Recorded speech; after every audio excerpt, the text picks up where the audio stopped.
আমি বিবাহিত এখন। আমার বিয়ে হয়ে গেছে ৮ মাস হয়ে গেছে। আমি এটা পাবলিক করি নাই।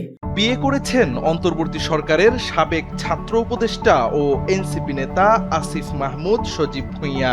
একদিন দুই দিন নয়, তার বিয়ে হয়েছে আরও ৮ মাস আগে।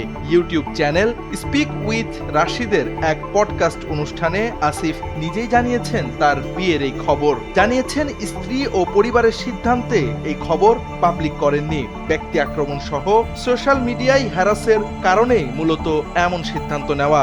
একই ইস্যু দেখিয়ে তিনি প্রকাশ করেননি তার সহধর্মিনীর পরিচয়ও। তবে এটাকে গোপন রাখা বলতে নারাজ এনসিপির এই নেতা। বলেন, আমি এটা গোপন করিনি, নিজে থেকে বলিনি, কিন্তু কেউ আমাকে প্রশ্নও করেনি। আজ প্রশ্ন আসায় বলে ফেললাম।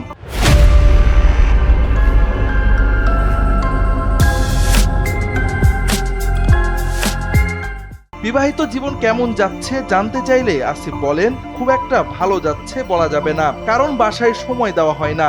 রাজনৈতিক কাজেই ব্যয় হয়ে যায় দিনের 17 থেকে 18 ঘন্টা। অ্যারেঞ্জ ম্যারেজ না লাভ ম্যারেজ করেছেন জিজ্ঞেস করলে তিনি বলেন দুটো মিলিয়েই। জানান 25 দিনের পরিচয়ে পারিবারিক সম্মতি নিয়ে বিয়ে করেছেন তারা। পরিচয়টাও হয়েছিল সোশ্যাল মিডিয়ায়। পরিচয়ের পরপরই পরিবারের মাধ্যমে হয় সব আয়োজন। স্পিক উইথ রাশিদের পডকাস্টে বলা এই কথা রীতিমতো ঝড় তুলেছে সোশ্যাল মিডিয়ায়। কেউ বলছেন তরুণীদের মন ভাঙার কথা, আবার কেউ করছেন প্রিয় এই ছাত্র নেতার প্রতি অভিমান। তবে অভিমান কিংবা হৃদয় ভাঙা যেটাই হোক, এই খবর রাজনৈতিক মহলে ফেলেছে বেশ উৎসব মুখর আলোড়ন।